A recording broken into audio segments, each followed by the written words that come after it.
Hey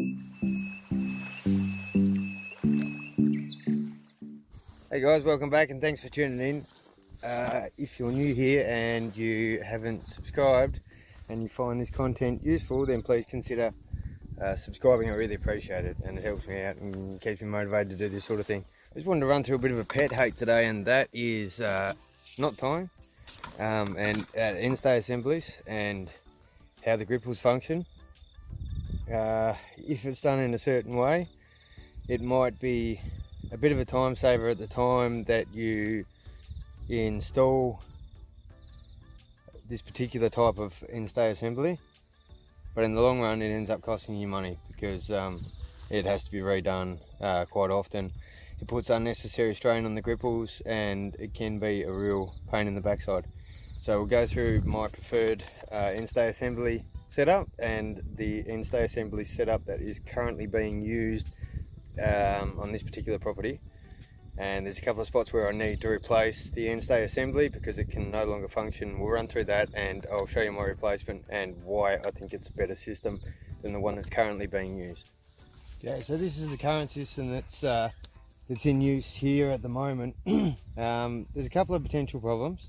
The first one being that this V, I think, puts too much strain on the gripple itself, and if you can eliminate this V, the wire wanting to pull apart like this, it'll reduce the strain in the middle of these mechanisms and it'll lengthen the life of the gripple. The other problem is that it takes effectively twice the amount of time to strain these wires because they have to be strained from both sides. Every time you strain the wire with this system, two things, these two wires sort of overlap and it's difficult to grab the wire that you want to grab with a gripple straining tool. But also, every time that you do strain it, it moves the gripple in either one direction or the other. So you can see there it's moved down, and now to finish straining it, I have to come to the other side and strain back the other way. Now if you continue straining it too far this way, it'll press up against the post, it'll reach the post, and then you can no longer strain from the other direction, and you can no longer use that gripple. Because it'll be stuck hard up against the post and it won't strain in either direction. So this one at the moment is I'm still able to use it, so I'm not going to replace it here because it'll take unnecessary time.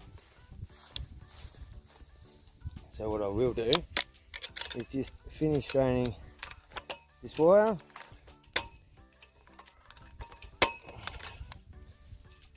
And I'm happy with that amount of tension.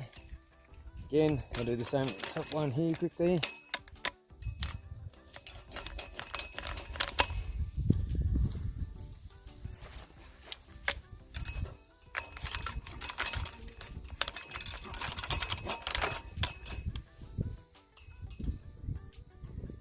So this constant jumping back and forth every time that you have to strain the gripples also takes up a lot of time. Unnecessary time that could be, you could be moving through it much more efficiently with the next system that I will use. Next thing, just to stop these tails from getting too long and also being a danger either, to tractors driving past or to people coming past the pick, I like to bow them a little bit on the backwards side of the gripple, cut it, and then it should hook over the wire like that. Just to tuck that end away and hide it so that it's not going to poke anybody. You want to leave enough wire on there so you can still get purchase with the gripple straining tool. I've seen a lot of people cut these ends off and cut them too short, and you can't access that little strip with the gripple straining tool anymore. So just be mindful of that when you are cutting off the tails. Make sure that you leave enough so that you can still get the gripple strainer onto the section so that you can strain the gripple from that side.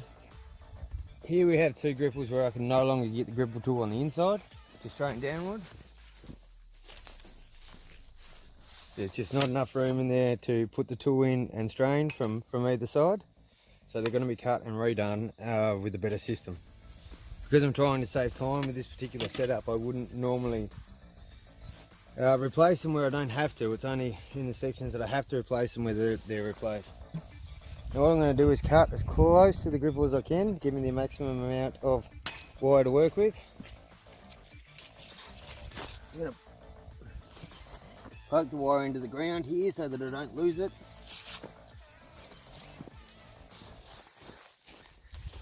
When you cut these guys, make sure that you hold on to the end that's going to go away, like fling away. This protects your eyes. I'm doing this without safety glasses or gloves. I should have both on, but I don't. So yeah, make sure you wear your personal safety equipment. Now I've cut as close to here as I can. I'm going to recycle these gripples so I don't have to use new ones. Which means just me removing these old ones.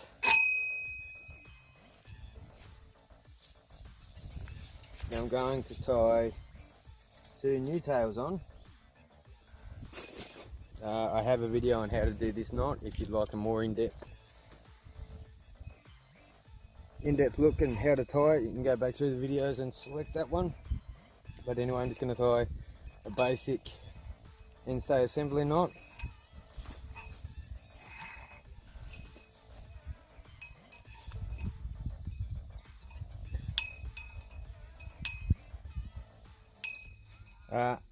Keep your wire spool on the side that you want to run down so that the knot is tied on the side. It's not tied in the center, it's not tied on the wrong side, it's tied on the side that you want it to run down.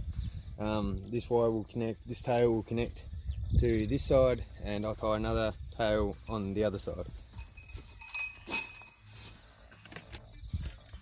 What I'm going to do here is I use this gripple, and that's just simply cutting the old piece off. And now I have the gripple ready for use. I'm going to take the tail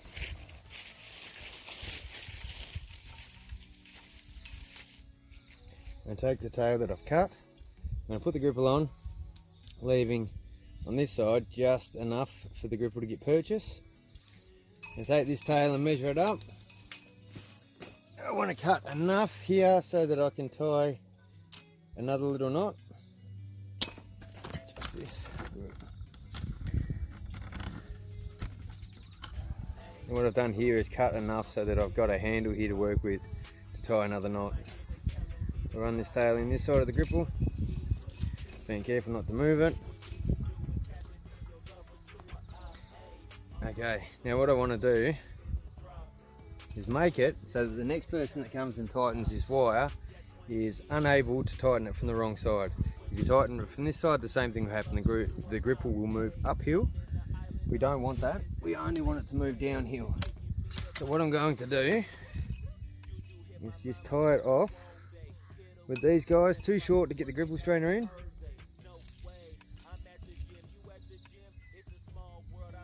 Wire plier tools are the best for this, parrot nose pliers.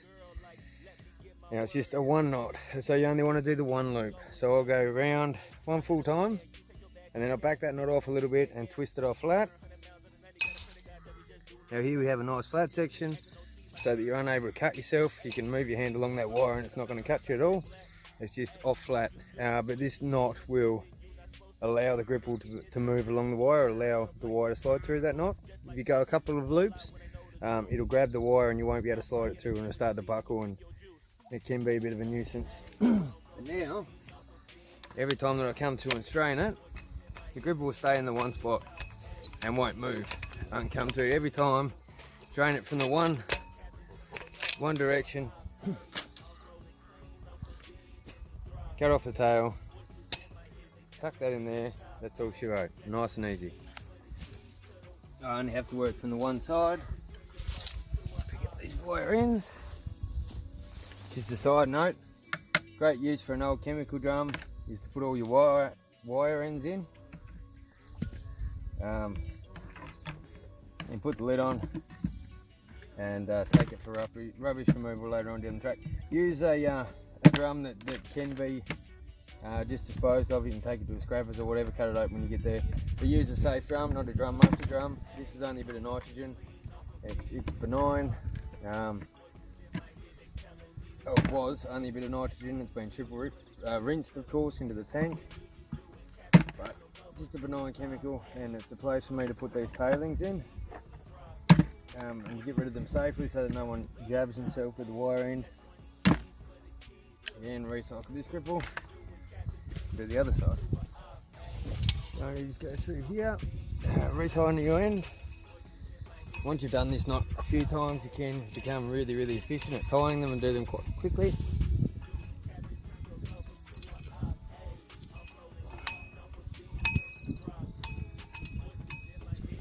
And still have them looking reasonably neat and tidy, and snap it off so that there's nothing to grab.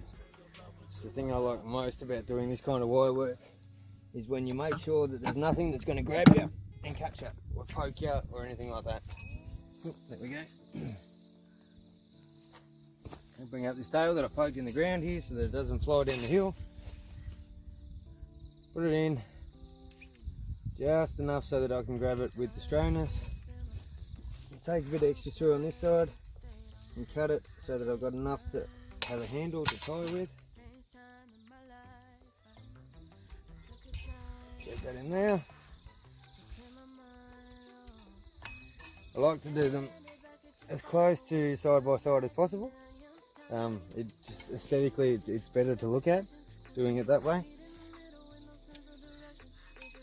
Again, tie off this knot so that it can't be strained from this side.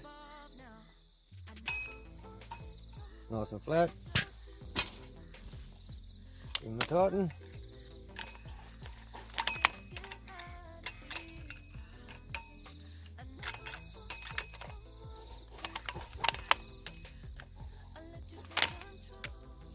Now every time that I come through, it'd just be a matter of coming to the one side, straining the gripples, and cutting off the tails. So initially it takes a little bit longer than looping around the post and back into a gripple, but a low skilled employee can come through and do this job easy as. It's two simple jobs: straining, cutting off the tails and disposing of them safely.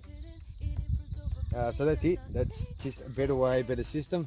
There's no tags. These tails are running in the opposite direction, so if you're working in this area, at least those sticky ends, those pointy ends are facing away from whoever's working in this area, rather than this particular one's even at eye height up here. Dangerous. This sort of eliminates that risk. So better system, I think. Anyway, I hope you guys found that useful. I really appreciate the view, and if you found this useful, please consider liking and subscribing if you haven't already, and I'll catch you guys on the next video. Someone to take control. I let you take control. I let you in too close.